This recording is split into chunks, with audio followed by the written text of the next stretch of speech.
A memória é fragmentária, uma coleção de sensações em vez de uma imagem completa. Eu devia ter 5 ou 6 anos. Ainda estava no jardim de infância. Meu mundo ainda era pequeno o suficiente para caber dentro das paredes da nossa modesta casa de 2 quartos. Minha mãe trabalhava como enfermeira de plantão no hospital local, o que significava muitas noites sozinha no meu quarto, separada dela apenas por uma parede fina e o curto corredor entre nossos quartos. Aquela noite em particular começou como qualquer outra. A rotina era familiar, dentes escovados, pijamas, uma rápida história de ninar e então escuridão, exceto pelo brilho fraco da minha luz noturna lançando sombras no teto.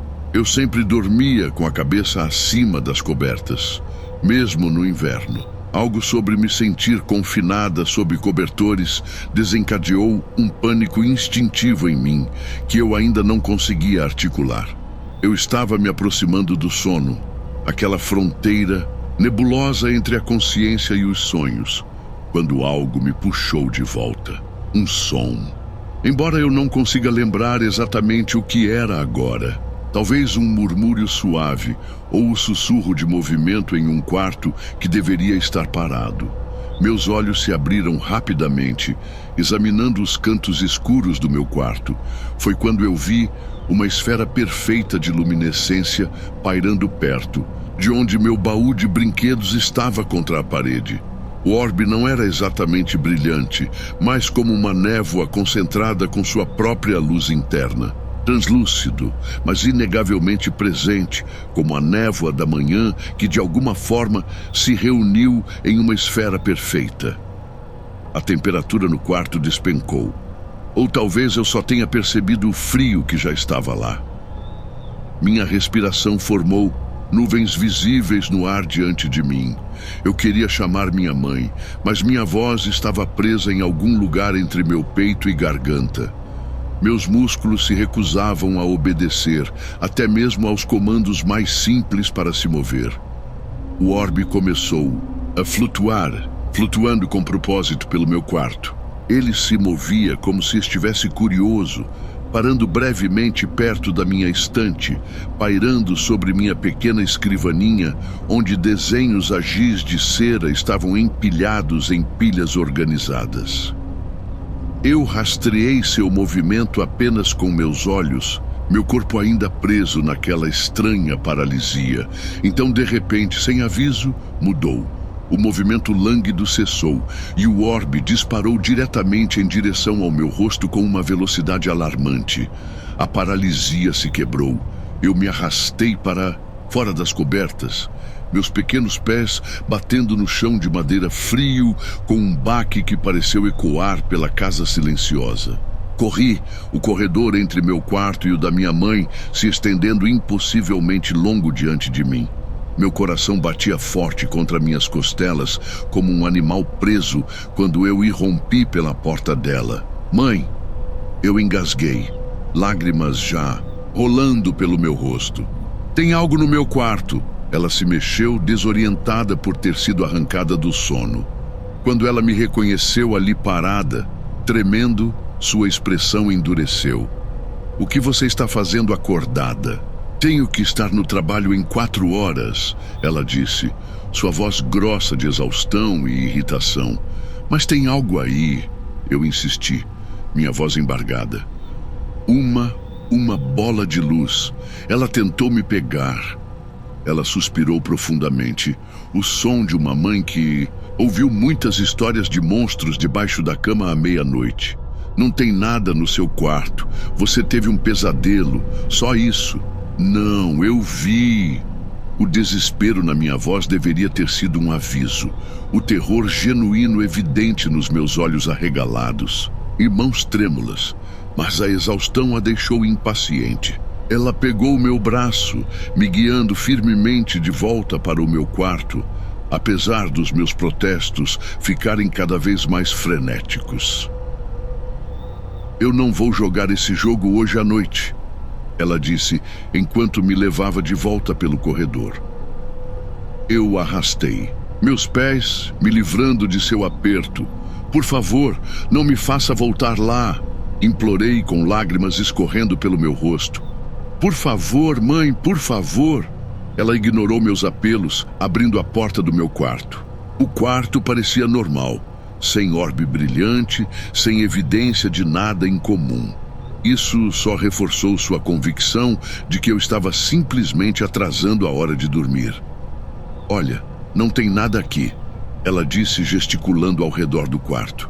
Agora vá para a cama, não quero ouvir mais nenhuma palavra sobre isso.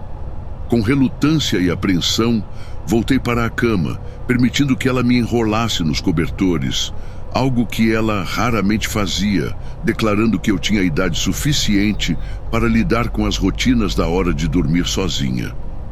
Assim que ela fechou a porta, puxei os cobertores sobre minha cabeça, criando um casulo protetor ao meu redor. Não vi o orbe novamente naquela noite, ou em qualquer noite depois, mas algo fundamental havia mudado. Uma semente de consciência havia sido plantada. Algo havia visitado meu quarto naquela noite. Algo que não pertencia ao mundo que eu conhecia. E embora eu não conseguisse articular isso na época, no fundo eu entendia que não havia saído tanto quanto havia recuado, se retirando temporariamente, mas não partindo completamente. Conforme fui crescendo, essa consciência se manifestou de maneiras sutis. Uma relutância inexplicável em descer as escadas sozinho depois de escurecer. Uma sensação de formigamento na nuca ao entrar em certos cômodos. A sensação de estar sendo observado quando sabia que estava sozinho. Essas sensações iam e vinham ao longo da minha infância, um ruído de fundo com o qual aprendi a conviver, um zumbido de baixa frequência de desconforto que ocasionalmente se transformava em momentos de consciência aguda. O período do relacionamento da minha mãe e o breve casamento com meu padrasto proporcionaram uma espécie de alívio. A presença adicional em nossa casa parecia manter a alteridade sob controle, embora eu não soubesse dizer se isso era coincidência ou causalidade. O que eu sabia era que o divórcio trouxe não apenas a agitação da mudança, mas o retorno de algo que eu esperava que fosse apenas um produto da imaginação infantil. O que eu não poderia saber naquela época era que o encontro da infância era apenas um prelúdio, as notas iniciais de uma sinfonia de estranheza que se desenvolveria em um crescendo aterrorizante nos anos que viriam. A transição para a casa dos meus avós marcou o início de um capítulo mais sombrio, com minha mãe lutando para reconstruir uma vida após o divórcio e meus avós aproveitando sua escapada anual de inverno para o Arizona. A espaçosa casa de 2 andares parecia cavernosa e vazia. Construída na década de 1970, ela tinha o tipo de peculiaridades arquitetônicas que criam anomalias acústicas naturais, saídas de ar que transportavam sons de um cômodo para outro, canos velhos que batiam e rangiam, vigas de madeira que se expandiam e contraíam com mudanças de temperatura. Mas o que começou a acontecer excedeu a explicação racional. O primeiro incidente ocorreu em uma terça-feira à noite em outubro. Eu tinha colocado minha mochila escolar no balcão da cozinha depois de terminar o dever de casa. Quando fui buscá-la na manhã seguinte, ela não estava em lugar nenhum. Depois de uma busca frenética de 20 minutos, descobri-a na banheira no andar de cima, fechada com zíper, perfeitamente seca, como se alguém a tivesse colocado ali deliberadamente. Você colocou minha mochila na banheira? Perguntei à minha mãe durante o café da manhã. Ela levantou os olhos do café, com olheiras de outro turno da noite. Por que eu colocaria sua mochila na banheira? Não sei. É por isso que estou perguntando. Não seja ridícula, ela disse, voltando ao jornal. Você provavelmente colocou lá e esqueceu. Eu queria discutir, mas percebi a futilidade. Como eu poderia explicar que tinha certeza absoluta de que a havia deixado no balcão? E quem acreditaria que alguma força invisível a havia movido durante a noite? Os incidentes aumentaram gradualmente. Um livro didático que desapareceu por 3 dias, apenas para reaparecer na minha cama. A televisão ligando sozinha às 3 da manhã, emitindo estática em um volume que me fez pular da cama. A porta do banheiro que se recusava a ficar aberta, fechando-se, não importa quantas vezes eu a apoiasse. Então havia os sussurros. A primeira vez que os ouvi, eu estava jogando videogame na sala de recreação do porão, focado intensamente na tela.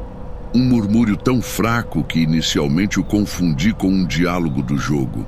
Exceto que eu tinha o som silenciado. Parei ouvindo. Nada. Quando retomei o jogo, ele veio de novo. Um murmúrio rápido e urgente logo atrás da minha orelha esquerda. Eu me virei, o coração martelando. A sala estava vazia. Alô? Eu chamei, me sentindo simultaneamente tolo e aterrorizado.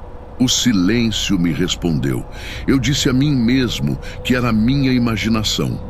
Estresse da escola, talvez, ou simplesmente o resultado de ficar sozinho demais em uma casa grande e vazia. Mas, no fundo, eu sabia melhor.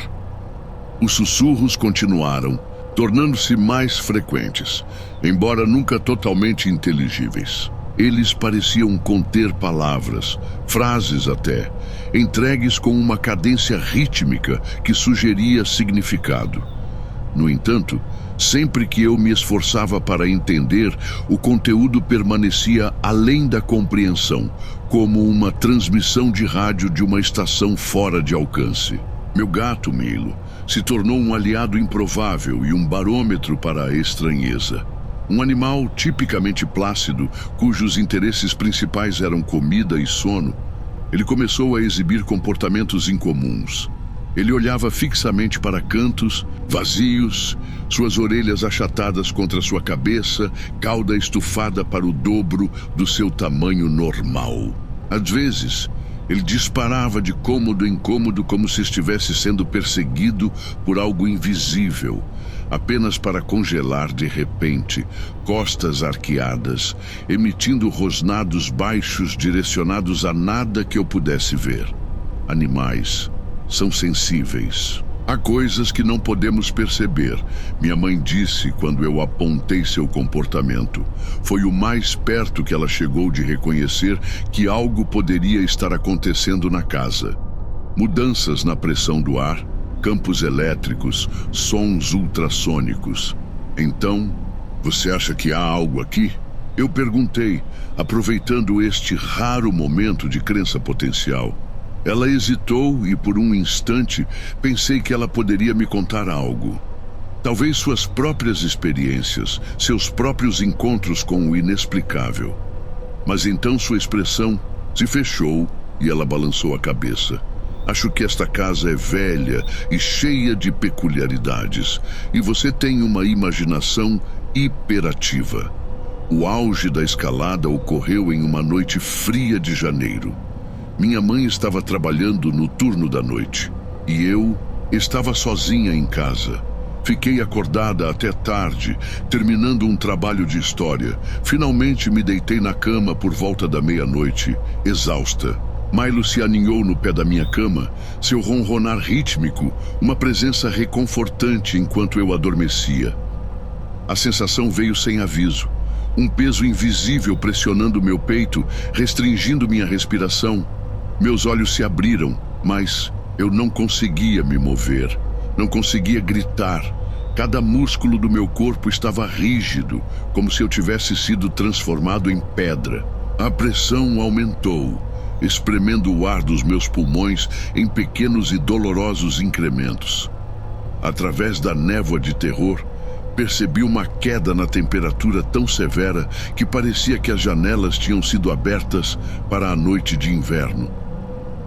Minha respiração teria sido visível, se eu pudesse respirar. Ao pé da minha cama, Milo se levantou de um salto, seu pelo arrepiado, um rosnado crescendo em sua garganta que se transformou em um grito que eu nunca o tinha ouvido fazer antes. Ele pulou no meu peito, quebrando qualquer aperto invisível que me prendia. No mesmo instante, o interruptor de luz do outro lado do quarto acendeu, embora não houvesse ninguém lá para ativá-lo. Eu engasguei, arrastando o ar para meus pulmões em chamas. Milo pulou da cama e correu para a porta, que agora estava aberta, apesar da minha nítida lembrança de fechá-la antes de dormir.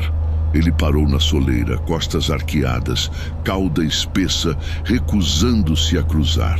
Seguindo seu olhar, olhei para o corredor além. O que vi desafia uma descrição fácil.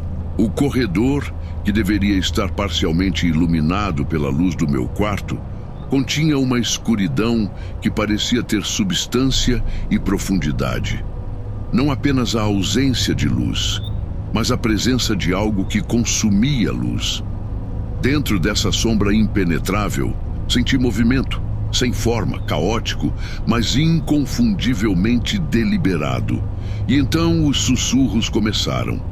Eles emanavam da escuridão, sobrepondo-se e entrelaçando-se, ainda indecifráveis, mas transmitindo uma malevolência inconfundível.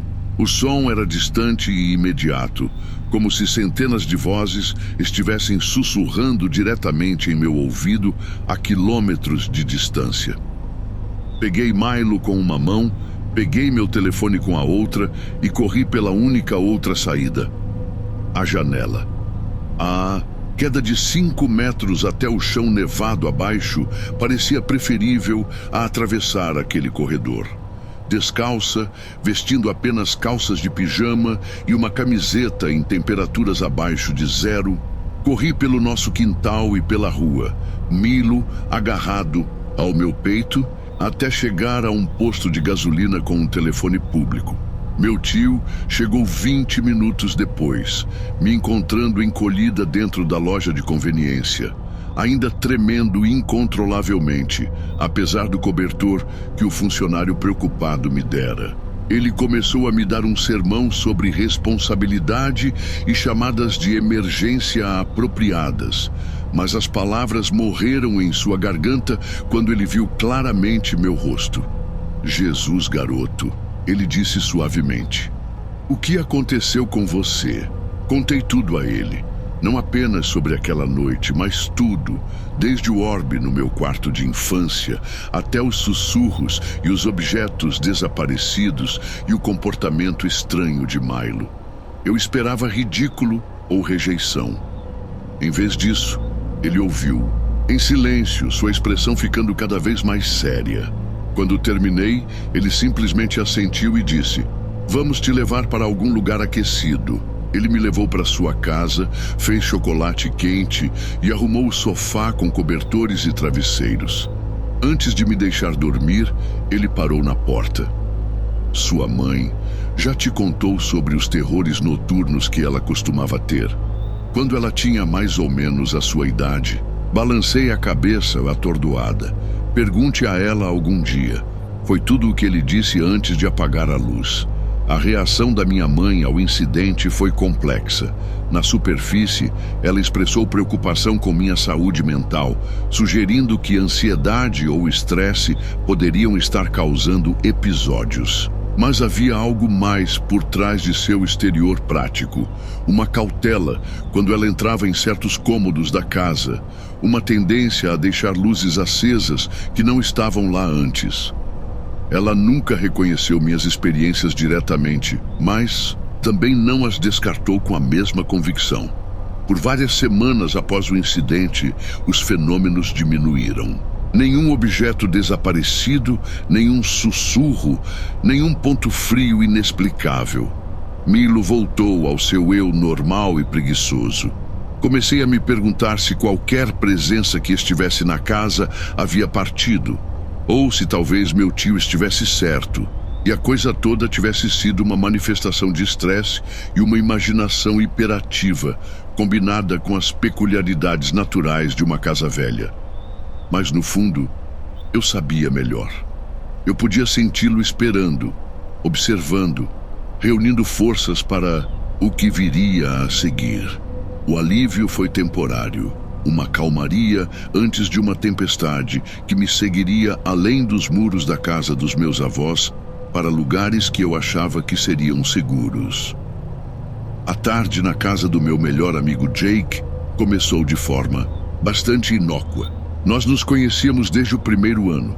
Ele era o garoto novo que havia se mudado do Colorado e nos unimos por um interesse compartilhado em filmes de terror e videogames antigos. Seu quarto no porão se tornou nosso refúgio de fim de semana, um lugar onde podíamos jogar até o amanhecer e assistir ao tipo de filme que minha mãe desaprovaria. Naquela sexta-feira depois da escola, decidimos assistir ao recém-lançado Atividade Paranormal, um filme de terror de filmagens encontradas que estava gerando burburinho por fazer o público do cinema gritar. Os pais de Jake estavam fora no fim de semana em uma conferência de negócios, nos dando rédea solta na casa. Pedimos uma pizza grande de calabresa da Pizza 73, colocamos seu laptop na cama e nos acomodamos para o que presumimos que seria uma típica noite de sexta-feira. O filme foi genuinamente enervante, capitalizando a tensão e a sugestão em vez de sustos explícitos. Estávamos a cerca de 40 minutos, a cena em que a porta do quarto se move um pouco sozinha, quando notei pela primeira vez a temperatura no quarto caindo. Puxei meu moletom para mais perto de mim, mas não disse nada, não querendo parecer nervoso por causa de um filme. A caixa de pizza estava aberta na cadeira do computador de Jake, 4 ou 5 fatias ainda dentro. Nós demolimos o resto enquanto preparávamos o filme. Conforme a tensão na tela aumentava, tomei consciência de uma sensação peculiar. A sensação de estar sendo observado por algo diferente da câmera do laptop. Um formigamento na minha espinha que se tornou muito familiar ao longo dos anos. Então aconteceu. A tampa da caixa de pizza, que estava dobrada para trás e estava apoiada na cadeira, começou a subir lentamente. Não como se tivesse sido pega por uma corrente de ar, mas deliberadamente, como se uma mão invisível a estivesse fechando. Jake e eu vimos. Eu sei que vimos porque ele estendeu a mão para a barra de espaço no exato momento em que eu o fiz, pausando o filme no meio do quadro. "Você viu isso?" Ele perguntou, sua voz um pouco mais alta do que o normal. Eu assenti, a boca de repente seca. Jake se levantou e examinou a caixa, olhando por baixo da cadeira e verificando a janela próxima, que estava bem fechada contra o frio do outono. "Deve ser a saída de ar", ele disse finalmente, apontando para o duto de aquecimento perto do chão. "Cria algum tipo de corrente de ar ou mudança de pressão ou algo assim." Eu sabia melhor, mas entrei na brincadeira. "Sim, provavelmente." Retomamos o filme, mas eu não estava mais acompanhando o enredo. Minha atenção estava dividida entre a tela e a caixa de pizza, esperando. 20 minutos depois, minha vigilância foi recompensada da pior maneira possível. A tampa da caixa de pizza, que Jake havia fechado após sua investigação, de repente se abriu com tanta força que bateu contra o encosto da cadeira. Antes que qualquer um de nós pudesse reagir, a caixa inteira se lançou pela sala como se tivesse sido lançada por uma mão invisível. Fatias de pizza se espalharam pelo carpete, deixando rastros de molho de tomate como feridas vermelhas.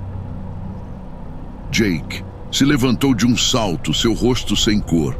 "Que porra foi essa?" Fiquei de pé mais devagar, meu coração martelando, mas minha mente estranhamente calma. Afinal, esse era um território familiar para mim. "Você não vai acreditar em mim," eu disse baixinho. "Tente," ele respondeu, os olhos ainda fixos na caixa de pizza, agora encostada na parede mais distante. Então eu contei a ele tudo. Do orbe da infância aos sussurros, até a noite em que fugi da casa dos meus avós. Eu esperava descrença, até mesmo zombaria. Em vez disso, ele ouviu atentamente, assentindo ocasionalmente, sua expressão ficando mais séria a cada revelação. Quando terminei, ele ficou em silêncio por um longo momento. Então você acha que o que quer que seja essa coisa te seguiu até aqui, até minha casa? Acho que está me seguindo há anos, admiti. Eu só não queria acreditar. Jake andava de um lado para o outro na sala, pisando em pizza espalhada. Deveríamos usar um tabuleiro Ouija, ele disse de repente. Descubra o que ele quer. Um pavor frio tomou conta de mim. Não, absolutamente não. Por que não? Não. Seria melhor saber com o que estamos lidando.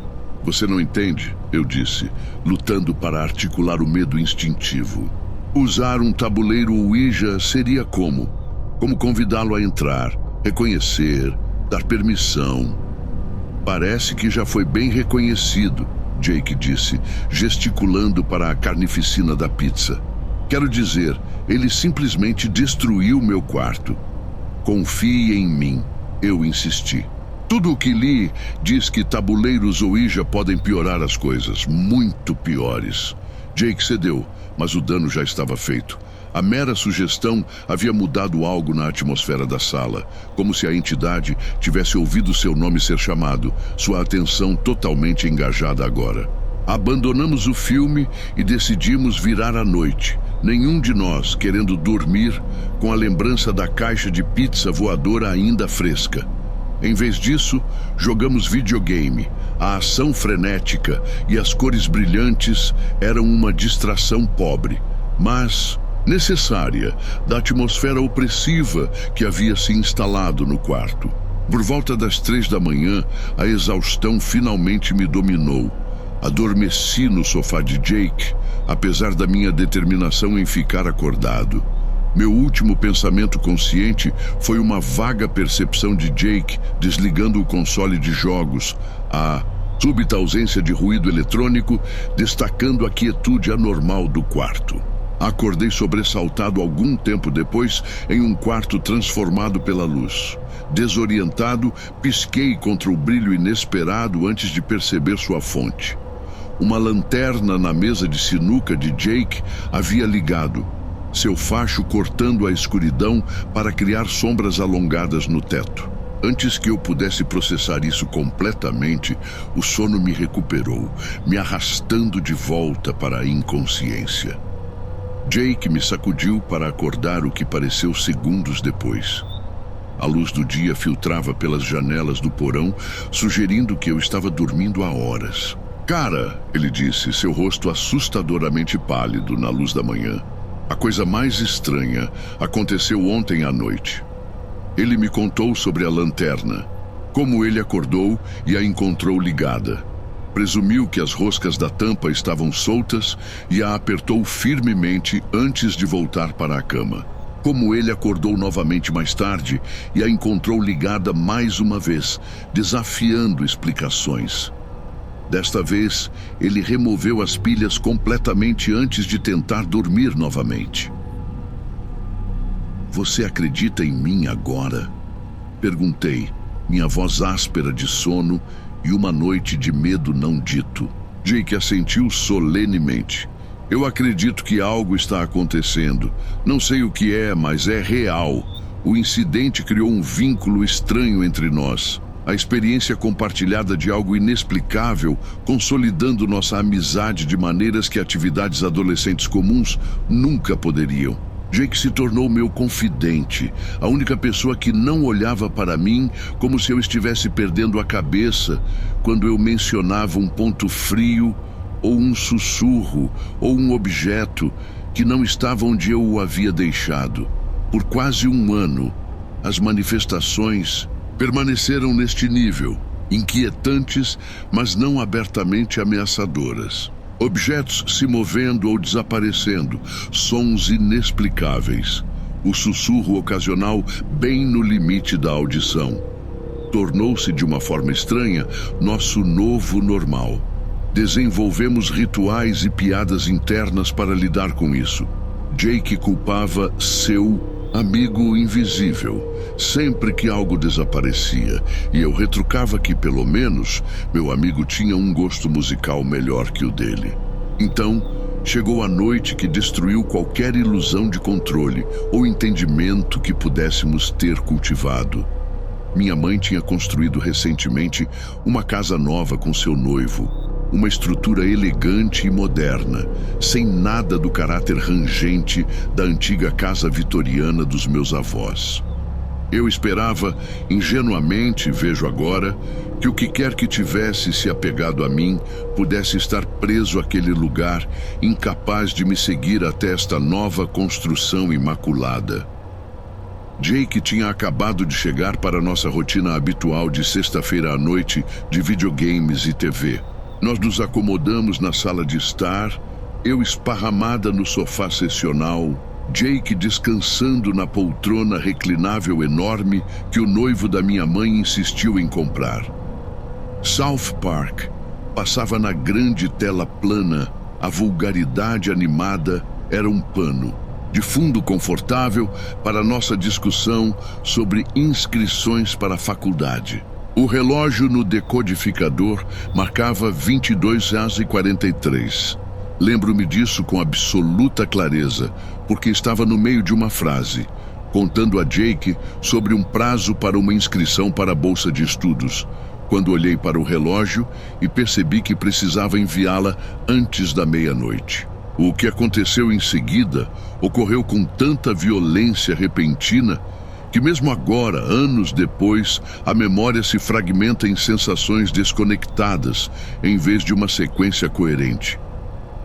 Num momento eu estava deitado no sofá, no outro senti uma pressão enorme contra meu peito e costas, como se duas mãos invisíveis estivessem me agarrando de ambos os lados. Antes que eu pudesse gritar, fui levantado, fisicamente levantado, e arremessado do sofá com tanta força que bati contra a mesa de centro, tirando o ar dos meus pulmões. Eu engasguei, lutando para respirar, meus olhos arregalados encontrando o olhar igualmente chocado de Jake. "Que porra!"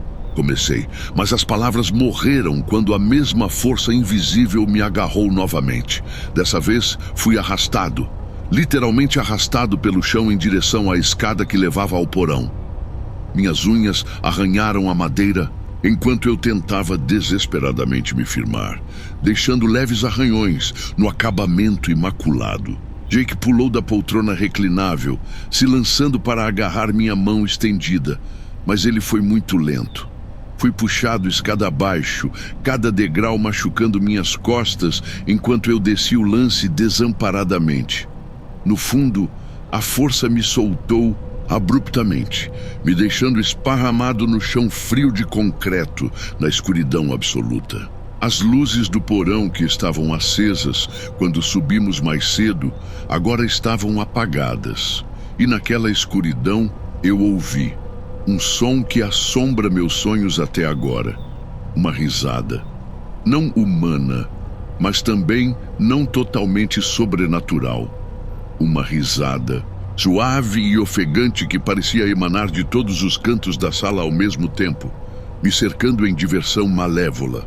Jake desceu as escadas trovejando segundos depois, acendendo as luzes freneticamente, seu rosto uma máscara de terror e confusão. "O que diabos aconteceu? Você caiu?" "Ele me puxou", eu disse, minha voz tremendo enquanto eu lutava para me sentar. Ele fisicamente me puxou escada abaixo. Jake me ajudou a ficar de pé, suas mãos tremendo quase tanto quanto as minhas. "Você ouviu aquele som? Logo depois que você caiu?" Eu congelei. "Você ouviu também?" Ele balançou a cabeça. "Eu não ouvi nada, só você batendo na escada, mas eu vi. Eu não sei como explicar, como uma sombra, mas não presa a nada, movendo-se pelo chão atrás de você. Saímos imediatamente, dirigindo até uma boate próxima, apesar de sermos menores. de idade, desesperados por multidões, barulho e luz, qualquer coisa para dissipar o horror do que havia ocorrido em meu novo lar, supostamente seguro. Mais tarde naquela noite, depois de várias horas cercados pelo anonimato reconfortante de estranhos, Jake me levou de volta. Sentamos em seu carro na garagem, o motor em marcha lenta, nenhum de nós falando.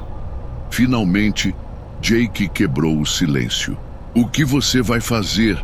Fiquei olhando para a casa escura, para a luz amarela quente que minha mãe tinha deixado acesa na entrada. Não sei, admiti. Não posso explicar isso a ela. Ela vai pensar que sou louco. Você poderia ficar na minha casa hoje à noite. Balancei a cabeça. Tenho que encarar isso em algum momento. Pode ser agora. Me ligue se acontecer alguma coisa, disse Jake enquanto eu saía do carro. Qualquer coisa, não importa que horas sejam. Assenti, convocando uma bravata que não sentia. Vai ficar tudo bem. Talvez tenha conseguido o que queria, mas enquanto observava as luzes traseiras de Jake desaparecerem na rua, soube com terrível certeza que isso era apenas o começo de algo mais sombrio, que qualquer força que tivesse se ligado a mim todos aqueles anos atrás, no meu quarto de infância, tinha parado de brincar. Ele mostrou sua mão, revelou seu poder, e eu não tinha ideia de como lutar contra algo que eu não conseguia ver ou entender. 3 anos se passaram desde aquela noite na escada. Tenho 22 anos agora, com as armadilhas da vida adulta se acumulando ao meu redor. Uma carreira em seus estágios iniciais, um apartamento próprio, relacionamentos que fluem e refluem com o ritmo natural da juventude. Para observadores casuais, minha vida parece inteiramente normal, talvez até invejável em sua estabilidade e promessa. Mas a normalidade é uma fachada que aprendi a manter, um verniz cuidadosamente construído que esconde a realidade que moldou cada decisão que tomei desde aquela noite. O incidente marcou uma virada, não porque a entidade interrompeu suas atividades, mas porque parei de lutar contra sua presença. O que se seguiu foi menos uma resolução do que uma paz negociada, uma coexistência desconfortável com algo que não posso banir ou entender completamente. Nos dias após ser arrastado escada abaixo, mergulhei em pesquisas. Consultei médiuns e investigadores paranormais, embora a maioria me parecesse charlatões ansiosos para explorar meu medo para obter lucro. Visitei bibliotecas locais, debruçando-me sobre textos obscuros, sobre assombrações e apegos. Entrei em fóruns online, onde as pessoas compartilhavam experiências semelhantes, buscando sabedoria em seus encontros coletivos. O que surgiu não foi uma solução, mas uma estrutura para compreensão. A entidade que se agarrou a mim aos 5 anos de idade não era fantasma nem demônio, no sentido tradicional. Existia em uma categoria para a qual não temos um nome adequado. Uma inteligência sem forma física, uma consciência que opera adjacente à nossa realidade em vez de totalmente dentro dela. O insight mais útil veio de uma senhora idosa que administrava uma pequena loja metafísica nos arredores da cidade. Depois de ouvir minha história sem interrupção ou julgamento, ela disse simplesmente: "Ele se alimenta do seu medo. Não porque seja malévolo necessariamente, mas porque medo é energia e energia é sustento. Então eu deveria apenas não ter medo?" Perguntei, cético. Ela sorriu tristemente. "Você também pode tentar não ficar com fome ou cansado. O medo é uma resposta natural, mas você pode reconhecê-lo sem se render a ele. Quando ele se manifestar, reconheça sua presença sem dar a ele a reação que ele busca. Nem lute, nem fuja. Simplesmente seja." Parecia um absurdo da nova era, mas o desespero me fez querer tentar qualquer coisa. E, para minha surpresa, uma versão do conselho dela começou a funcionar. Quando objetos se moviam ou desapareciam, eu dizia em voz alta: "Eu sei que você está aqui. Eu reconheço sua presença." Quando pontos frios se formavam ou sussurros começavam, eu continuava o que estava fazendo sem reagir. Quando a sensação de estar sendo observado formigava ao longo da minha espinha, eu notava mentalmente e então, deliberadamente, voltava minha atenção para outro lugar. Gradualmente, as manifestações mais violentas diminuíram, não mais sendo jogado de móveis ou arrastado escada abaixo. A entidade permaneceu, mas suas expressões se tornaram mais sutis. Uma porta que se abre sozinha, luzes que piscam momentaneamente, o item perdido ocasional. Jake continua sendo a única pessoa que acredita totalmente no meu relato. Ele testemunhou o suficiente para saber que não estou delirando. E seu apoio inabalável tem sido uma tábua de salvação nos períodos mais sombrios. Ainda saímos regularmente, embora tenhamos desenvolvido um acordo tácito de não discutir a entidade, a menos que seja absolutamente necessário. Algumas amizades são forjadas em experiências compartilhadas de alegria ou aventura. A nossa foi temperada em terror e solidificada no rescaldo. Minha mãe nunca soube toda a verdade. Qual seria o sentido? Ela tem sua própria vida agora com seu novo marido. E eu fiz as pazes com sua incapacidade de reconhecer o que aconteceu em nossa antiga casa. Se ela realmente não experimentou nada, ou simplesmente escolheu a negação como um mecanismo de enfrentamento, eu nunca saberei. A conversa que meu tio sugeriu sobre seus próprios terrores noturnos quando adolescente nunca se materializou. Algumas portas, uma vez fechadas, permanecem assim por consentimento mútuo e silencioso. Eu moro sozinha agora, em um pequeno apartamento mais perto da cidade. A entidade se mudou comigo, como eu sabia que aconteceria. Cheguei a pensar nele como um companheiro permanente, um eu sombra que existe ao meu lado, separado mas conectado. De uma forma estranha, desenvolvi um tipo de aceitação de sua presença, não amizade ou conforto, mas um reconhecimento de que estamos, para o bem ou para o mal, unidos. Ainda há noites ruins, momentos em que acordo e o encontro particularmente ativo, objetos pairando brevemente antes de cair, sussurros mais insistentes do que o normal, pontos frios tão severos que formam geada no interior das janelas. Nessas ocasiões, lembro a mim mesmo que reconhecer sua presença não significa se render ao medo. Falo com ele calmamente, firmemente. Sei que você está aqui. Não estou com medo. Às vezes me pergunto se isso é tudo o que ele sempre quis. Reconhecimento de sua existência. Outras vezes, estou convencido de que ele se alimenta de emoções, mais sutis do que o medo. Solidão, talvez, ou a melancolia peculiar que vem de estar entre dois mundos. O mundo comum de salários, compras de supermercado e namoro, e o mundo das sombras onde as leis da física se dobram e a própria realidade parece negociável. Jake me pergunta às vezes se eu já pensei em tentar me comunicar com ele mais diretamente, para entender o que ele quer, por que ele me escolheu, se ele pode seguir em frente. Eu resisti a esse impulso. Alguns conhecimentos têm um preço muito alto e algumas portas, uma vez abertas, não podem ser fechadas novamente. Por enquanto, essa paz desconfortável é suficiente. Eu vivo minha vida. Ele vive ao meu lado.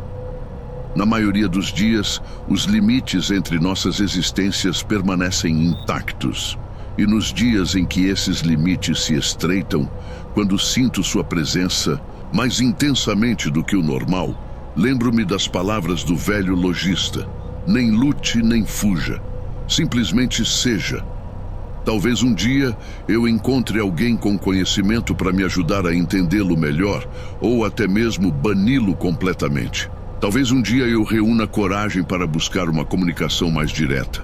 Ou talvez esta seja simplesmente minha realidade agora.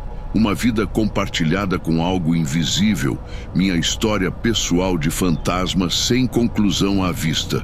O que eu sei com certeza é isto.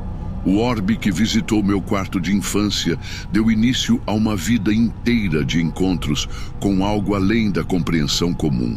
Se ele me escolheu especificamente, ou se eu simplesmente tive o azar de ser sensível à sua presença, provavelmente nunca saberei. Mas parei de procurar finais ou explicações. Algumas histórias não chegam a conclusões claras.